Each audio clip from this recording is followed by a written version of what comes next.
Good evening, everyone. You are here on twitch.tv/2MB Studios, and it's Monday evening, which means it's time to play That Sounds Right, the trivia game show where it doesn't matter if you're right, it only matters if you sound right. Welcome, everyone. It's 7:05 right now. It's 7:06 right now. We took a little bit of a misinformation approach to starting the show this evening, but we're happy to have you all here, and we're ready to get started. With me, as always, is Will, actually. Will, welcome to the show. Welcome back. Good to see you. Always glad to be here, Misinformation. Thanks for having me back, even though we squabble so often. Glad to be here. You know, audience members, if you're here every week, you know that Will actually and I are best friends in real life. And the reason for that is because we can set aside our differences and continue to come back week after week, even though Will thinks that we should give points for correct answers on a trivia show. And Misinformation doesn't care about the correct answers or the truth. We also don't care about the correct way of giving these kinds of quotes. So I think we're pretty ready to go. I think so, too. Let's bring on the contestants. Happy to have you here, Will, as always. Glad to be here. We've got, tonight, we've got David. David back. Hi, David. Hello. David, I see that you're in the comments already. I just think people should know, Mm-hmm. I am also the smartest man in the world. So ass, yes. We've got your catchphrase coming into the chat now as well. Yes, being thank ass. You. That sums it up, I think.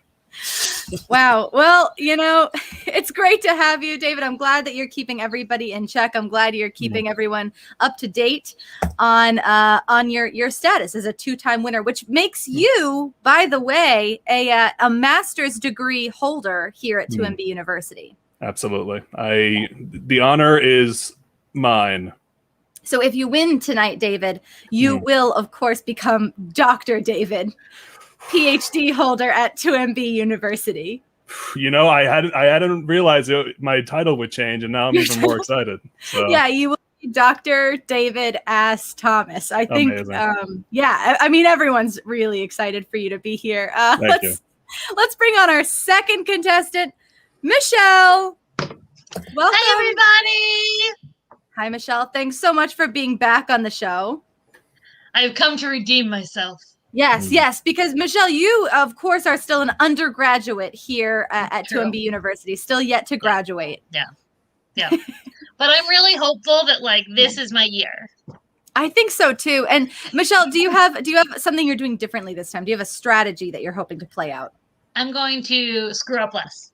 Okay, that sounds great. That's a good strategy, Michelle. I'm not sure why more people don't do that, but it's smart of you to think of it. Thank you so much. Also joining us tonight is Marissa. Marissa, welcome back to the show. Hi. It's so great to have you back, Marissa. Now, Marissa, I think that you, as far as experience at 2MB University goes, I think you're right in between Michelle and David. We've got you're an undergraduate degree holder from 2MB. That is correct. I almost had my master's. I was working really, really hard until my rival David took it by 1 point. Yes, by 1 point. That's right, Marissa.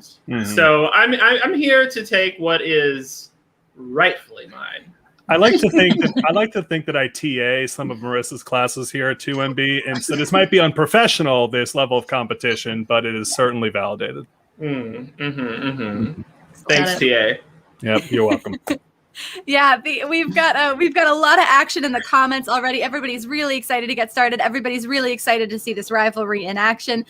So without further ado, folks, let's dive into our first round of questions. If it's your first time here, here's how this is going to go. I am going to ask a question. We are going to get 3 answers from our contestants. One of them will be telling the truth. One of them will be giving a correct, factual, a will actually answer. And the other 2 will just be making it up as they hear the question. So let's hear that first question of the first round, which is, what is Mishka the otter famous for? This is a famous otter, of course. Mishka the otter. And what is this otter famous for? That's what we really want to know. How did this otter claim its fame? Marissa, tell me, what's this otter famous for?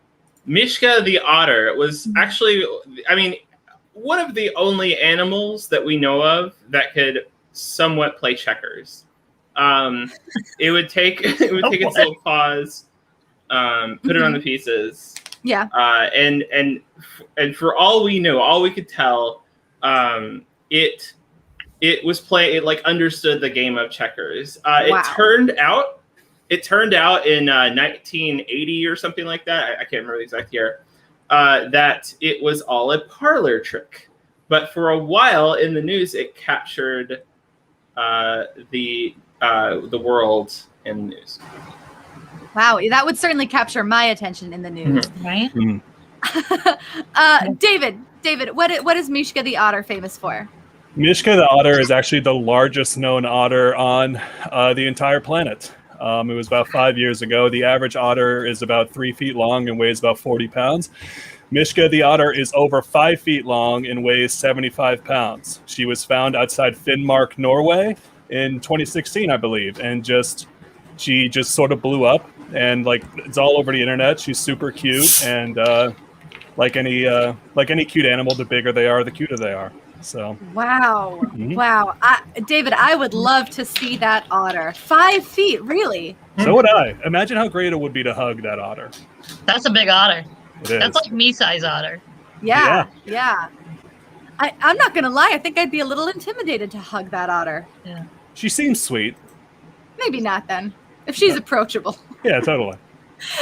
Michelle, she smiles a lot, so it's fine. Yeah, that always makes me feel more ready to interact. Michelle, what is Mishka the otter famous for? So both of those are lovely, but what Mishka is really famous for is, so Mishka lives in Seattle on the West Coast, and with all of the fires over the last 3 years, Mishka has developed asthma. And so Mishka has learned how to use an inhaler and one of those aero chambers. It's very cute. Mm-hmm. Yeah, Yep. Michelle, that's a cute answer. How is that cuter than hugging an otter? How is that cuter? Well, as Mishka's cuter. being that big, is she like using any sort of human tool? Yeah. A hug is the tool of human interaction. Wow, that's a good point. So we either have Mishka the otter famous for playing checkers, for being huge, or for using a tiny inhaler to combat her otter asthma from the forest fires. Oh boy, Ottersthma. Okay. That's Michelle. That's kind of like a sad answer, but it's a really cute answer still for some reason. Yeah, animals are cute. Otters are cute. This is a great first question to get us started because it really could be any of these folks. Marissa, I have to wonder, did Mishka win very often playing the checkers? Mishka never won any tournaments. It was more like it was like one of those newspaper this one plays checkers, and the person that the checker. The old-timey voice got me. Well, it's the 1980s, you know. Right. It has to be. They all talk like that. Yeah, they do. In the 80s.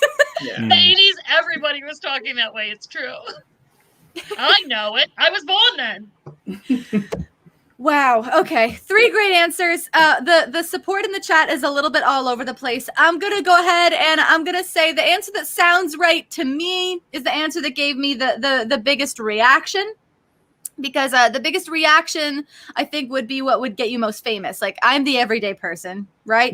If I hear something and I'm like, I gotta see that, then that probably would make that otter super famous. This is really solid reasoning. And that's why I'm going with Michelle's answer. I think that if I had heard about that, I'd be like, show me that otter use an inhaler. And that would make the otter very famous, you see. So I'm going to go ahead and give 5 points to Michelle, starting off strong with 5 points. Will here in the studio, what do you think? Starting off strong is right, misinformation, because Michelle is right. Way to go. Wow. And I will send you a link. There's video of Misha using the inhaler. How is this cute? I still don't get it. Yeah. It was originally created for cats to use their inhaler, and they trained the otter. Oh my gosh. I can't even. I don't know why I'm so happy that you're correct. I'm also very sad that you're correct. I know. It's adorable, but like very sad. Why? I'm enraged. David is enraged. Will actually obviously is very happy that we gave correct points for correct answers. And I'm very happy. For the otter, but I'm happy. Yeah, I feel sorry for the otter, but I feel happy for me that Michelle's going to send me a video of an otter. Yeah. So I think I would say this question worked out really well. Let's keep it moving. Let's move on to our second question. Will, get out of here. This isn't it's not time for you yet. Will, he loves to give away the answer so that I don't have a chance to give the points to the wrong person. So I always so make sure sneaky. Yeah. He's a sneaky guy. Oh, well. The second question is, Mortal Kombat Deception was changed to Mortal Kombat Mystification in France. Why? Okay, another Mortal Kombat question on this show. So this is great news. The title of the game, Mortal Kombat Deception, was changed to Mortal Kombat Mystification in France. A great title. Why did this happen? Why did it happen? David, let's hear from you. Why did they change the name in France?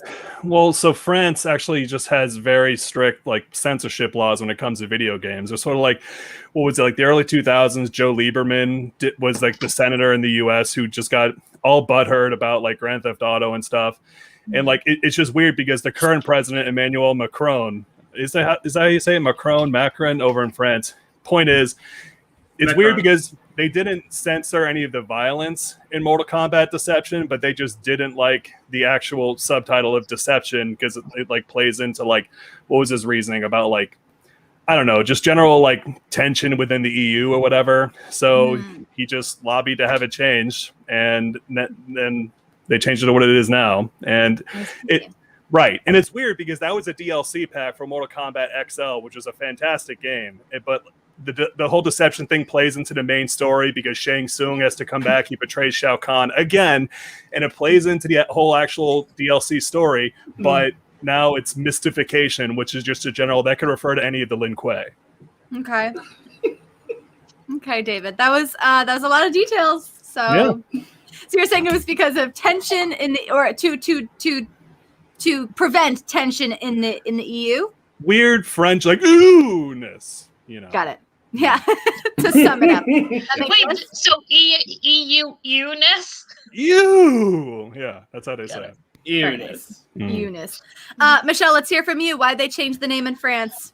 It's because the French equivalent of the CIA or MI5, they're called the Directorial General and Directorate General rather. Sorry.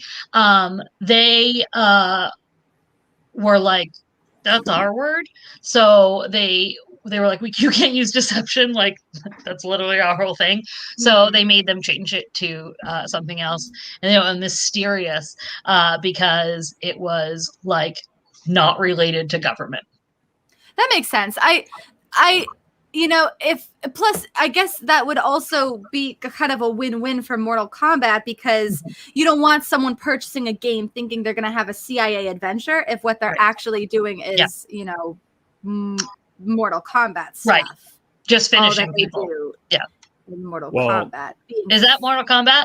Well, Sonya Blade and Jax are both heavily involved in the CIA. So, just saying.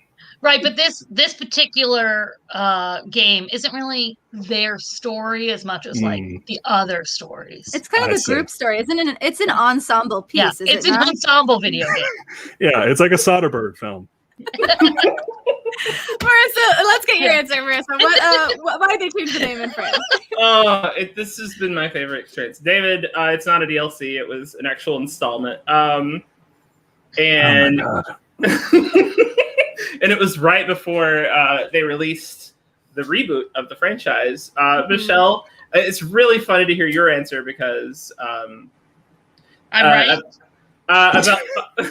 About 5 years before, they released a Mortal Kombat game that was a CIA adventure starring Jax and Sonya, and people were confused. So, like, that's weird. You were weirdly more accurate than David. But the answer is because Mortal Kombat Deception in France meant Mortal Kombat Disappointment. It was a translation issue. Oh, that's amazing. Mortal Kombat Disappointment. That's a funny name. That's a funny name for a game, but probably not a high-selling game. David, you look positively perturbed. Do you need to respond in some way? I am perturbed. I didn't take French. I took Spanish for about 8 years. But even I know that there isn't a French word that sounds anything like deception. You're right. It's the way that you spelled it like deception. Then in France, it was disappointment. So it's like deception or something. But okay, here's the thing. For those of you who don't know this, the last time David and Marissa were on, aka the episode that spawned the rivalry between them, there was a Mortal Kombat question. And I did not give it to the correct person, but I can't remember who I gave the points to. I think I might have given the points to David and it was a Marissa answer, or I gave the points to Marissa and it was a David answer, but that doesn't necessarily mean anything because it could have been the opposite person submitting the question to mess with to recall that. Yeah, Marissa did con us last time. Or this is my question and I watched their episode. Or it's Michelle's question. That is indeed a possibility. Okay. Yeah, Michelle could really be messing with us right now. I do love the show. You know what? I'm going to, as always, ignore everything I've learned so far on this show. And I'm going to also ignore kind of a lot of what the chat might be saying to me. Because the whole chat is going with Marissa. And yeah, I guess actually maybe that sounds good. Marissa, you said it was a translation error. I don't speak any French, but David said that there's no word that means disappointment in French. They're never sounds like it. That sounds like deception. I've been in France. There's a lot of disappointed people there. There's gotta be a word. What do they say, Michelle? Do they say like, oh? They say, I'm disappointed. I'm sad. Okay. That is true. Okay. I've been practicing my French. Yeah. So, good. All right. Yeah. Listen, I'll go. I'm just going to go with what I think sounded the most right. And I'm going to ignore the chat and I'm going to give this one to David. I'm going to give 5 points to David. Marissa tricked me last time with a Mortal Kombat question. And I'm, you know what? I'm not going to overthink it. I thought that David sounded the most right. The chat is supporting me, or one person in the chat is supporting me, which is enough for misinformation. And listen, this was David's question last time. Let's give it to David. This, it all makes sense, Will. Doesn't it, Will? Mon Dieu. Oh, Mon Will. Dieu. My life is a deception. Incroyable. Pourquoi? It was Marissa. Okay. Marissa, did you submit both Mortal Kombat questions? I submitted it this time. David submitted it last time. It was David last time. Yeah. And you gave points to the other person each time. So yeah. So me and David are even right now in Mortal Kombat barbs. The entire chat was like, go with Marissa. And you're like, nah. Let's just break Will Ashley's heart. I get one time per game that I get to ignore everybody in the chat. And this was that time because I thought, how embarrassing would it be if I gave it to Marissa twice and both times David had submitted the Mortal Kombat question. Mm-hmm. Yeah. But Will, glad we have you here to set us straight. And I'm also glad that David's walking away with 5 points because that was one right-sounding answer. Not. There was. I'm going away now. Good night, Will, for now. Let's do the next question, which is, what was the Acoustic Kitty Project? The Acoustic Kitty Project. What else is there to say? What the heck was this? Michelle, let's go to you first. What's the Acoustic Kitty Project? In the 1960s, speaking of CIA, the CIA had an operation called Acoustic Kitty, and this project implanted microphones into the ears of cats, and they were going to use them to like have them walk around the Kremlin and such to spy on the KGB and like listen in. This project cost $20 million, and it was canceled in 1967. 1967, because the CIA realized that cats are a pain in the butt to try and train. Yeah, true. Why did they use cats of all animals? So difficult to train. Wow. Jax and Sonya Blade are interesting. Michelle, you're already getting a lot of support in the chat, and I got to say that's one right sounding answer. The U.S. really. I mean, I'm right. We'll do a lot to try and spy on the Russians. And it's amazing. And also, it seems soups on brand for our CIA to spend $20 million literally trying to hurt cats. Yeah, wow. Very true, very almost poetic.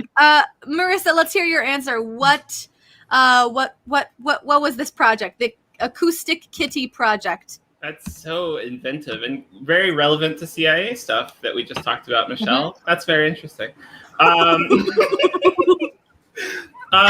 the Acoustic Kitty Project, it came from a Cornell study that happened in 2008 not a Cornell study, a Cornell paper that said that they demystified a lot of the different things about animal voices, but they didn't actually know how cats communicated in very specific ways with their kittens. And there was no funding.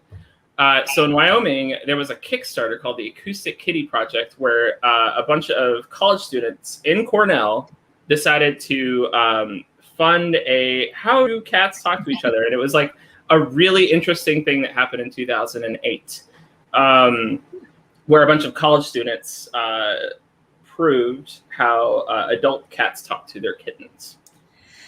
You know, Marissa, I got to say that actually sounds very familiar to me. I know that over the years there have been many studies about like how all animals communicate and how cats communicate, what it all means. So that could absolutely be true.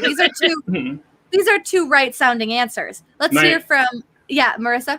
I was just gonna say the reason why I picked it was because it was it was like one of the first studies that was like using Kickstarter, which I thought was really cool. That is very cool. That's a fun fact. Let's hear from David. David, what is the Acoustic Kitty Project? Marissa, I think the reason you picked that answer is because it's the first thing that came into your head, because both of these answers are as ludicrous as they are incorrect. In fact, the Acoustic Kitty Project has nothing to do with cats at all. People might remember back in 2014 when everybody who had an iPhone pretty much got that U2 album. Yes. Songs of Innocence just loaded onto their phone without their consent. That's what the Acoustic Kitty Project was. The whole planning about it, that's what they refer to with it at Apple. Basically, it was meant to be deliberately like misleading, a total red herring, and that's just how they refer to it within company grounds. Why did they call it that? Because people had no idea what they were talking about. If it happened to get out, it's just like the Acoustic Kitty Project. What would is that like some new band or something? I don't know, but that's just what they called it. Acoustic Kitty Project. Sort of like how before Nintendo released the Wii, they called it Project Dolphin. Oh, did they? That's accurate. That's an accurate thing, David. It's as true as the whole Apple thing too. But so, that David, album wasn't acoustic. Well, I'm not here to comment on Bono's musical abilities. That would bring people further off the trail then from that That what a great code name that it has nothing to do with what it's about. Because U2 was the only band not being acoustic at that time. The only one. Nobody should listen to Tina in the chat because she is a PhD and she is trying to foil my ability to become a PhD as well. Tina Talon wants to be the only PhD. Yes. Wow. Mm-hmm. Well, David, if you win this, we didn't mention this earlier, but you would actually be the only PhD at 2MB University. You'd be the only one to have won this show 3 times. That is the goal. Wow. Okay, folks. Here's the thing. I ignored the chat last time, and I absolutely embarrassed myself in front of Will, actually. So I'll go with chat support on this. We have 3 very convincing answers on this round. Maybe a little bit, except David's. I'm not quite convinced by that one. But let's go ahead and give it to Michelle on this because of the chat support. That's 5 points to Michelle. We've got Get Michelle a degree, hashtag Get Michelle a degree trending in the chat now. Very wonderful. You're on your way, Michelle. Let's bring in Will, actually. Will.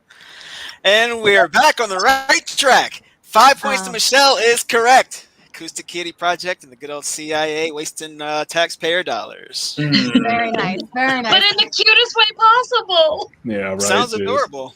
In a very cute way. Will, thank you. As you know, I don't like, not that I don't like it, but I don't really care about giving out points for correct answers, but I do love that it makes you happy every time. Oh, I'm very happy, even though you don't care.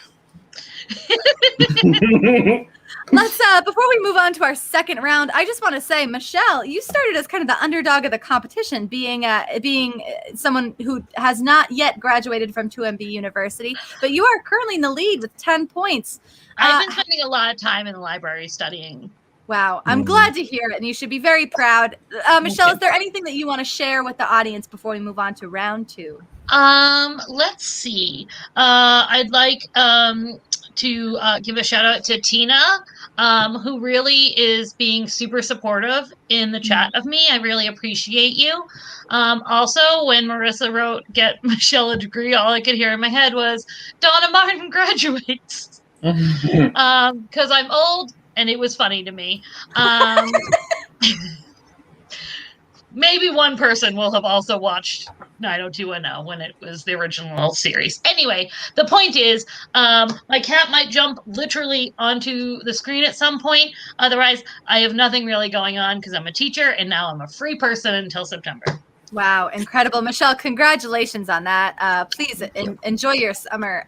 Really, I hope you've got a lot of fun stuff to look forward to. You deserve it. I'm going to nap. Nice. Let's move on to round 2, folks. Round 2, question 1, which is ass. Ass was the the 5th studio album from which musical artist?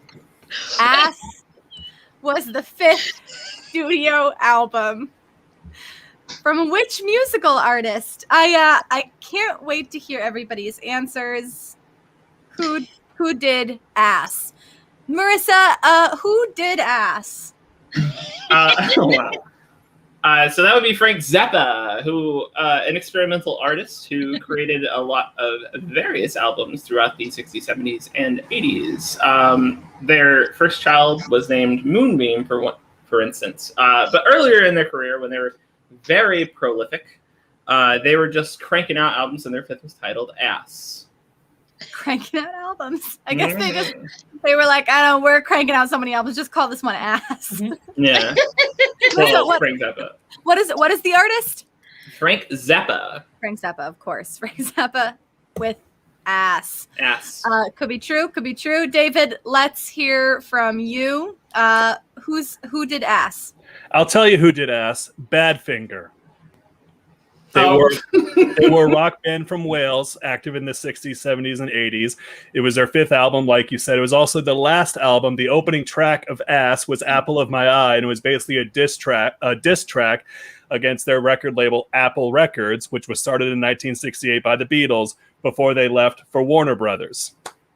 And it was called Ass. Okay, so David, you're telling me that when this album was released on the radio or wherever, people were like, listen to Badfinger's ass in stores today. All across London. They're like, you're cranking ass in your divvies. Yeah. Okay, thank you, David, with that answer. Badfinger's ass. Thank you. Could be true. Yes. Okay. Okay. Frank Zappa, Badfinger. Michelle, who did ass? It's actually Liam Gallagher. And it's an album that is like all about his conflict with specifically his brother Noel after the Great Oasis Gate, which is really just their band being in turmoil all the time. Oh, Oasis Gate? Yes. I didn't realize. Yeah. Oh, did you not really know? So Noel Gallagher and Liam Gallagher are brothers, and they are completely like at odds all the time. And so they actually it caused the band to break up. I will say though, it actually was spelled A-R-S-E, arse, not ass. Yeah, David, if everybody was walking around London listening to this album, why did they not call it arse? Because they called it ass. Oh, okay. I gotta say, if I'm sitting here making up an answer, would you really think I would go with Badfinger? I simply don't know. I've heard you say a lot of weird things, and that seems like another one. This is about a 6 on the weird scale for me. So, Michelle, you said it was Liam Gallagher? Yes. Okay, Liam Gallagher. That could be true. Frank Zappa. Marissa, I don't think it's Frank Zappa. I just feel like that's not elegant sounding. What'd you say his kid was named? Moonlight? Moonbeam. Moonbeam. The same person named something Moonbeam that names something ass. They're equally beautiful. Equally beautiful. Equally. Moon Unit. That's right. Thank you, Tina. Moon Unit. Oh, now I believe ass. Well, that could honestly. Not Moonbeam. Wow, Moonbeam. I would love to name my child Moonbeam. I like that a lot. Okay, great names all around. Listen, we got to go with David. I'm sorry. Badfinger. It's the only one that makes sense. I guess. The Badfinger, they named their album Ass. And it just sounds like the kind of thing that would happen. What do you think, Will? I think that's correct. Wow, not a bad second round. Not at all. We're off to a great start. Go ass, go ass, go ass, go ass, go ass, go ass, go ass, go ass. We got 20 minutes left. Okay. Wow, Marissa, I gotta say, you're bringing up the rear right now, bringing up the ass, if you will, with no points. I get it. True. Marissa, is there anything that you want to tell the audience before you really give it your all in round 3? Absolutely. I'm on a show called Once Upon a Doodle on Sundays. You can check it out at this here network at 6 p.m. I'm also on a show called Little League. That's at Tuesdays at the Sports Hub. Ooh. Absolutely, says the chat. Thank you so much for those plugs, Marissa. Sounds terrific. Let's nice, go Tina. on to round 3 here. Round 3. We're not at the end of the round. Who let me do this? That was just the first question. We took so long on ass. I got all turned around. We're still in round 2, folks. Let's pick up the pace here. Come on, misinformation. Ass backwards. I do this every week. Yep. Question 2 in round 2 is, in 1912, the Washington Post's headline read, "No news of major butt." David! What is happening tonight? Major butt. No news of major butt. What historical event was this in reference to? Okay, we're still in round 2. In 1912, the Washington Post's headline read, "No news of Major Butt." What historical event was this in reference to? David. It was in reference, Major Butt was an Army major who was traveling on the Titanic. When the Titanic sank, there was no record. They weren't sure if he made it off one of the lifeboats or not, or if he drowned at sea. No news of Major Butt literally implies there were no news on whether he was alive or not and survived the sinking of the Titanic. Okay. He was on the Titanic? He was. And they never found him? They later confirmed after not finding him for a year that he must have died in the sinking of the ship. Poor Major Butt. Yep. What a somber answer. Thank you, David. James Cameron found him when he discovered the Titanic.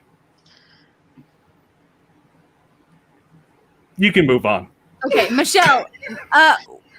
That sounds like the start of Downton Abbey to me, but so it actually is one of the first groups to go into World War I, and a whole battalion was lost, and he was the major in charge. He was the major in charge, and he was lost. Yeah, they lost like the whole battalion, but he was like the head guy. I couldn't put everyone's name, so. Okay, and Marissa, what's your name? No news of Major Butt. Major Butt was the name of Michael Jackson's cat, and it got lost at Neverland, and it made national headlines. Is that true, Marissa? It is. In 1912. In 1912, Michael Jackson is a druid. Fun fact. All right, I'm going with David again. David, another. Shut up! You were supposed to be my friend. I've got to go with David. No news of Major Butt. David is correct. It was the Titanic. It was on the Titanic. Yep. Yeah, that sounds right. That sounds right to me. Well deserved, David. Well met. I will say that I actually was going to say the Titanic and then change my answer because I was like, oh, David, this might be his question. But I was going to guess it because I have just recently watched Downton Abbey. Again. Wow. That would have been exciting. But even just there being butt in the question really gives me a big hint, I think. Mm-hmm. Thank you, Will. Thank you, Will.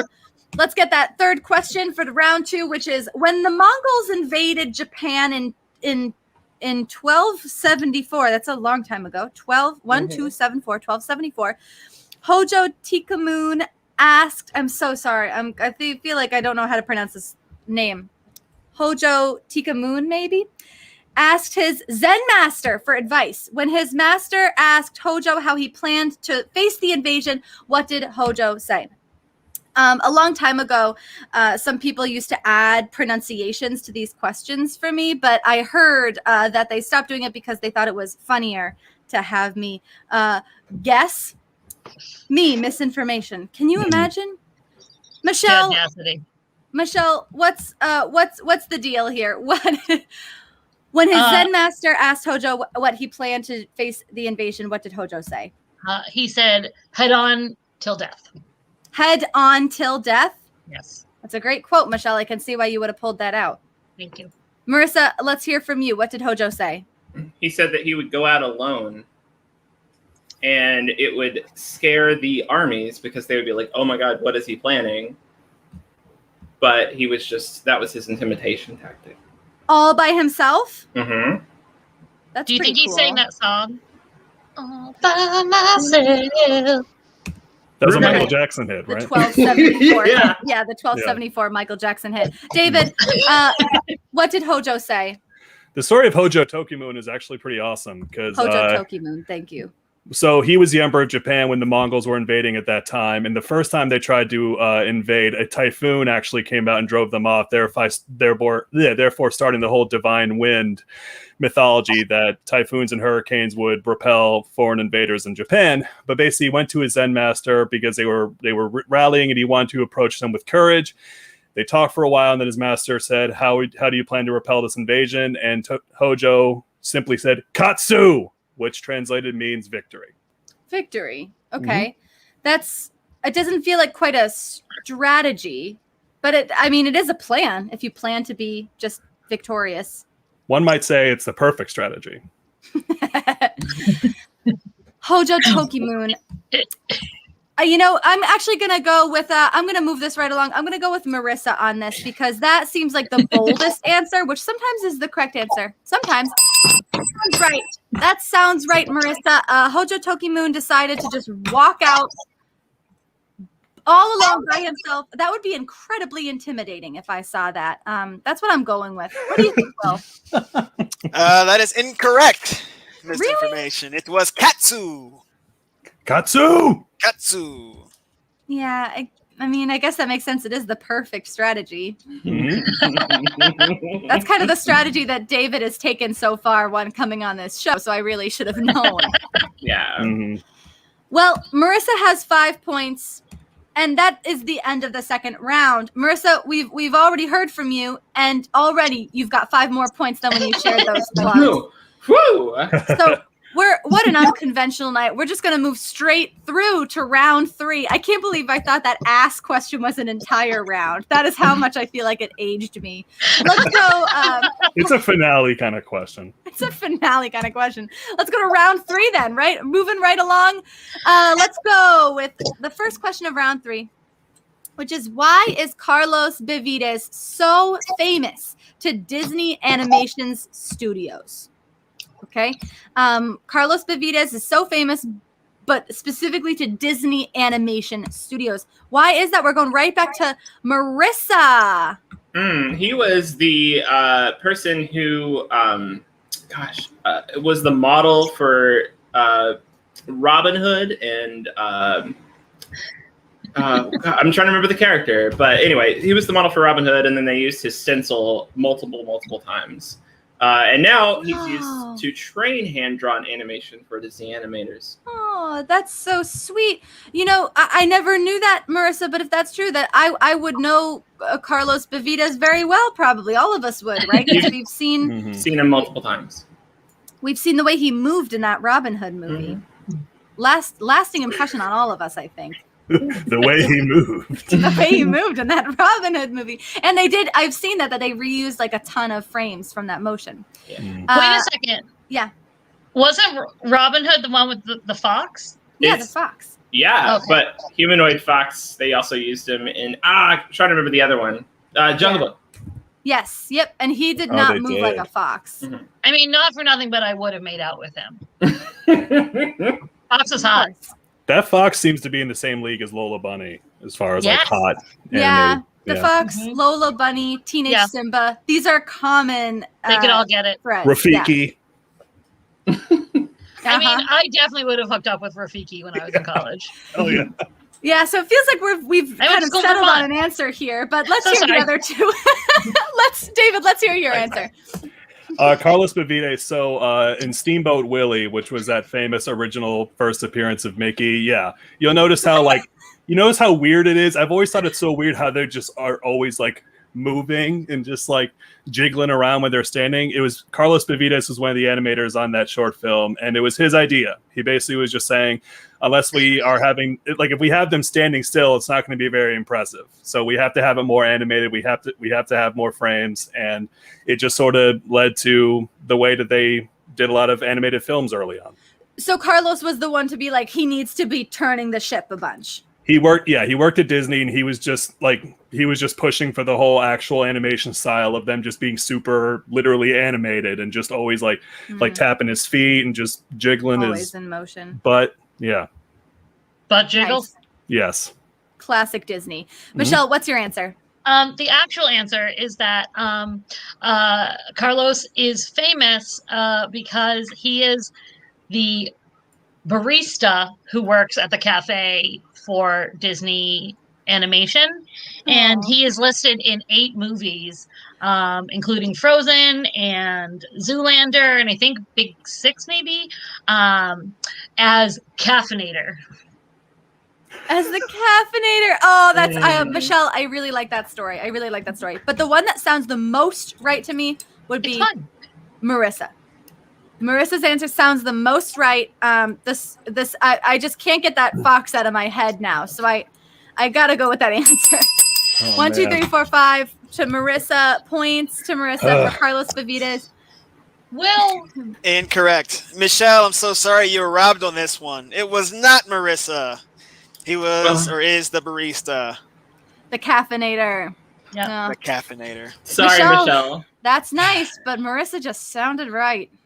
It's because we all want to hook up with the Foxy guy. I get it, but also coffee's important. Sure is. That's true too. Thank you, Will. Right. You want to hook up? Nope. Haven't had my coffee. Honestly. It's all connected. Yep. Without Carlos Benavides, there would be no hooking up. Nope. No makeout sessions without Carlos. We wouldn't be caffeinated enough. Let's go to question 2 of round 3, which is, what are the Cottingley fairies? Very straightforward. The Cottingley fairies. Who are they? What are they? What is that thing? The Cottingley fairies. I can't wait to hear. David, what's your answer? What are the Cottingley fairies? The Cottingley Fairies were 2 players on the Liverpool soccer team, Derek and Dennis Pilkington, and they were brothers. They played in the same team. They were really, really popular with the fans, and they were really good. Mm-hmm. Good. Yeah. It was just a nickname from childhood that just sort of carried over as they even went pro. Oh, that's sweet. That could be true. What do they play? Soccer? Soccer, yeah. Yeah. Or as they call it, soccer. It's the same. Yep. Okay.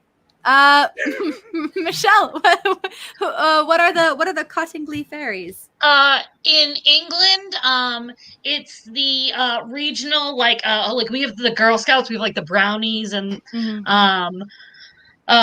Girl Scouts, and it's so the fairies are the youngest kids. They're like up till age 10, and then they move on to the next group. But yeah, so they're so the little fairies. It's like Girl Scouts but English. Yeah.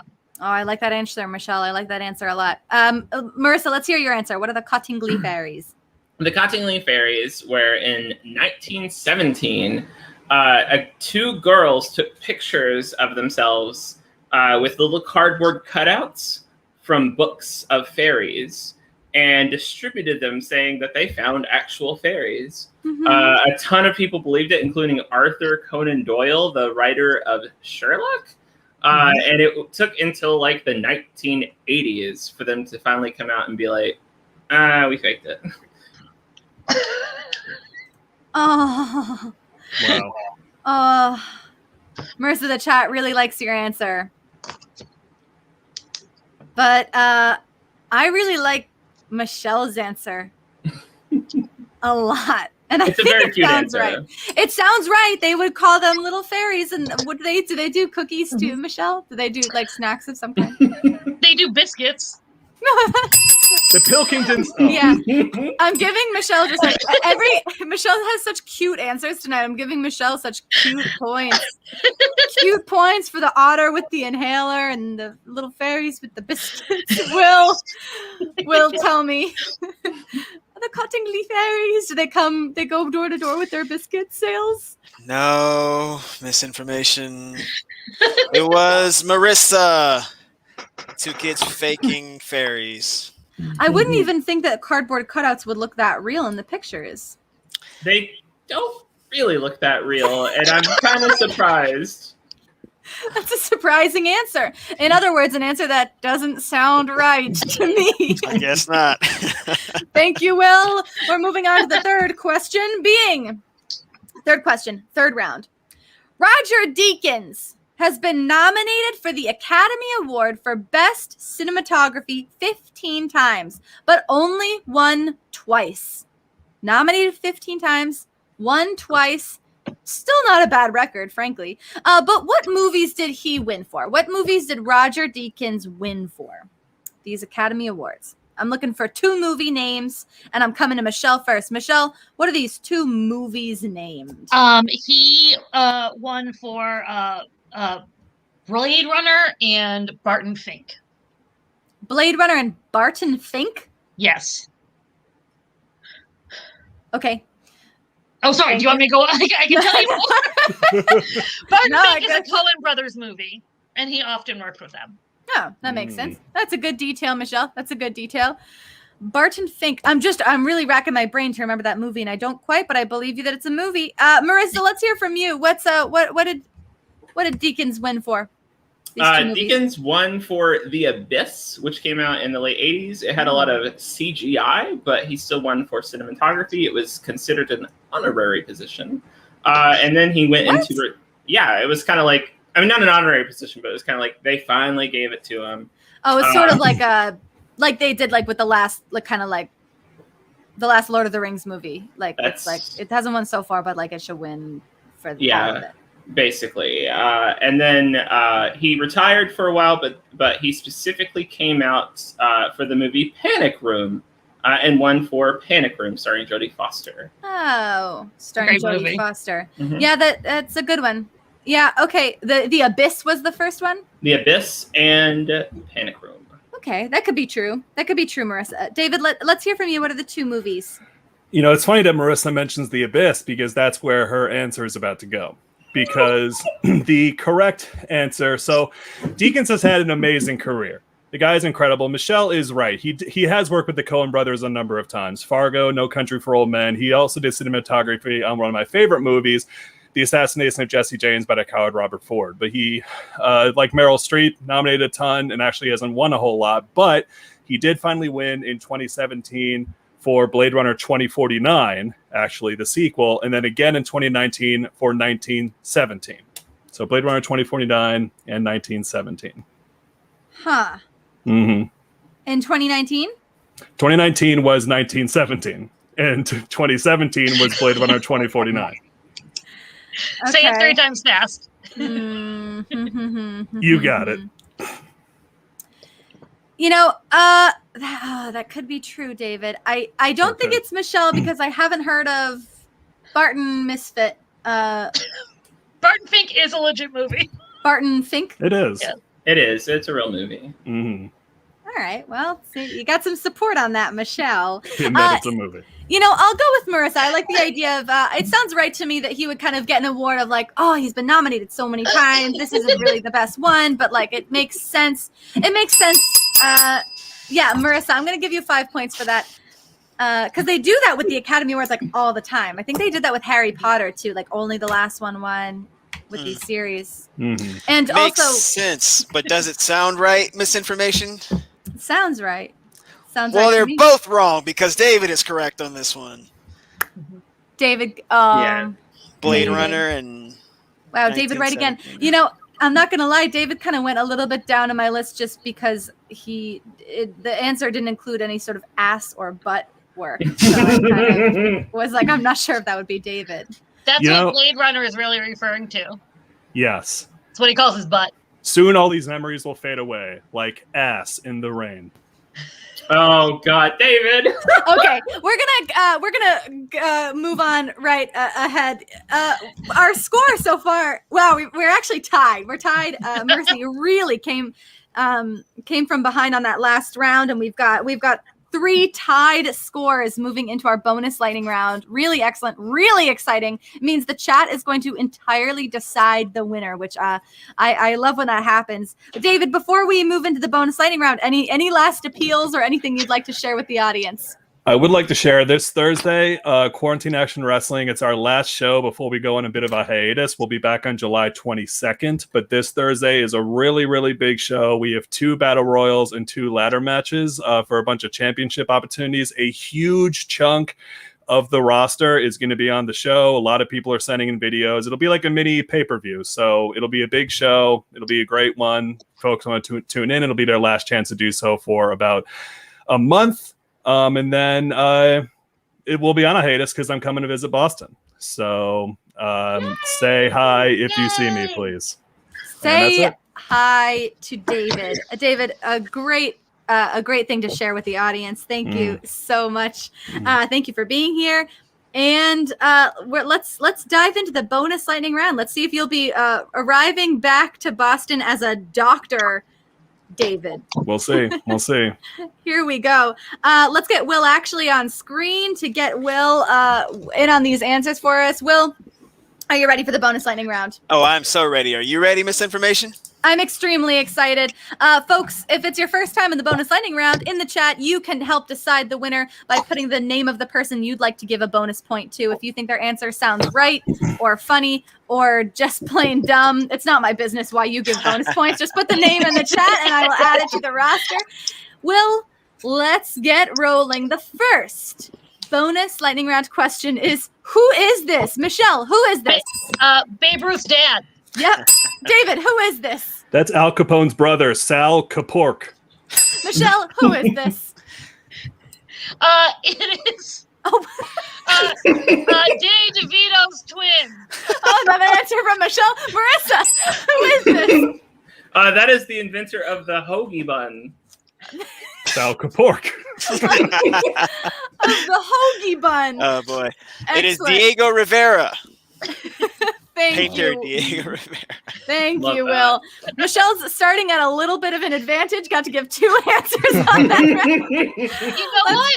It's because I'm on my hustle game. I've been in the library studying, doing my thing. Michelle's Trying to been graduate. absolutely hustling. The chat's here for it. Let's get that next bonus question up. Here we go. What is this, David? That is a lollipop in Indianapolis. Marissa, what is this? That is the Rolls Royce of lamb chops. Michelle, what is this? My favorite dinner. Ooh, Will, what is this actually? a tomahawk steak. It's a Ooh. tomahawk steak. Oh, it looks like a tomahawk. That's fun. That's fun. Let's go. Let's go to the next bonus round question. Marissa, who is this? That is the inventor of the Amazon app in India. The Amazon app in India. Michelle, who is this?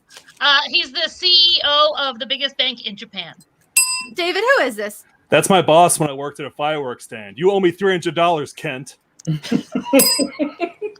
Will, who is this actually? It is actor Chow Yun-fat. Does he owe David money? He probably does, actually. Yep. Okay, could be true. Could be true. He borrows money from everybody. Next one, Michelle. What is this? This is the reject Pokemon. David, what is this? That's me when I went into rehab. Marissa, what is this? That's a villain from the Godzilla cartoon on Netflix. Will, what is this actually? That is a Blue Eyes White Dragon from the cartoon Yu-Gi-Oh! All right, let's go in. Let's do one more of these. One more question. Here we go. Michelle, what is this? This is the Latvian like making fun of the Polish flag. Okay. Marissa, what is this? That's the mascot from the Kansas Phoenix. David, what is this? That's the mascot for the Georgia Tech Firecocks. Could be You true. just want to say Firecock. Will, what is this actually? David's close. It is the mascot for the South Carolina Gamecocks. Wow. David, you were actually quite close with fire. If only. Wow, that is very exciting. Folks, I'm waiting to see if any last bonus points roll in, because I gotta say that was a tight. Too close for comfort. That was a tight bonus round. Will, is there anything that you want to share with the audience? Thank you all for coming on. I appreciate you bearing with misinformation and her sounding right. But we hope to have you all back next week for more actual truth. Wow, folks, that was the closest game I've ever seen.